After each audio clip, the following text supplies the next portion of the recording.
রাজধানীর পূর্ব বাড্ডার টেকপাড়ায় একটি বাড়িতে বিপুল পরিমাণ হাতবোমা ও বোমা তৈরির কারখানার সন্ধান পেয়ে বাড়িটি ঘিরে রেখেছে র্যাব। এ বিষয়ে জানাতে ঘটনাস্থল থেকে যুক্ত হচ্ছেন আমাদের সহকর্মী আব্দুল্লাহ তুহিন।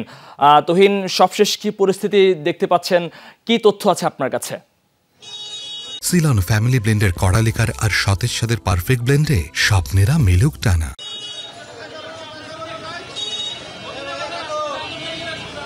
মধু, আমার যে পেছনে একটি টিন শেড বাড়ি, অর্থাৎ খুবই জীর্ণশীর্ণ অবস্থা, ভগ্ন দশা এমন একটি জীর্ণশীর্ণ টিন শেড বাড়ির ভেতরে বলা হয় যে মেস বাসা হিসেবে কিছু ব্যাচেলররা থাকতেন।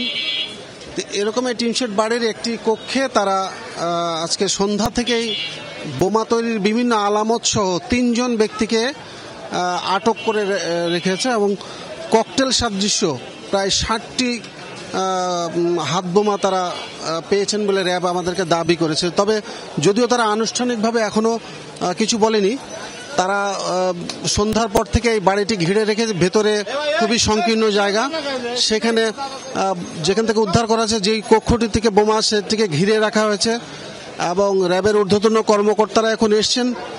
তারা ঘটনাস্থল পরিদর্শন করে বিস্তারিত আনুষ্ঠানিকভাবে হয়তো জানাবেন, কিন্তু আমরা যতটুকু তথ্য পেয়েছি যে ৩ জন ব্যক্তিকে এখন আটক করা হয়েছে এবং এরা দীর্ঘদিন থেকে এখানে স্থানীয় বোমা তৈরি বা ককটেল সাদৃশ্য বস্তু তৈরি করত, সেই সরঞ্জামাদি তারা পেয়েছে। তবে স্থানীয় মানুষ যারা আশপাশে থাকেন তারা বলেছেন যে এখানে হয়তো মেস বাসার মতো কিছু ব্যাচেলররা আসা যাওয়া করতেন, কিন্তু এ ধরনের এত বড় একটা কারখানার সন্ধান বা সন্দেহ করার মতো কোনো বস্তু তারা কখনোই পাননি বা দেখেননি। তবে র্যাব কর্মকর্তারা আমাদেরকে ভেতরে, গণমাধ্যম কর্মীদের এখনো ভেতরে যেতে দিচ্ছে, হয়তো আনুষ্ঠানিক বক্তব্যের মাধ্যমে বিষয়টি পরিষ্কার করা হবে। মধু, তুই আপনাকে ধন্যবাদ বিস্তারিত জানাচ্ছেন আমাদেরকে।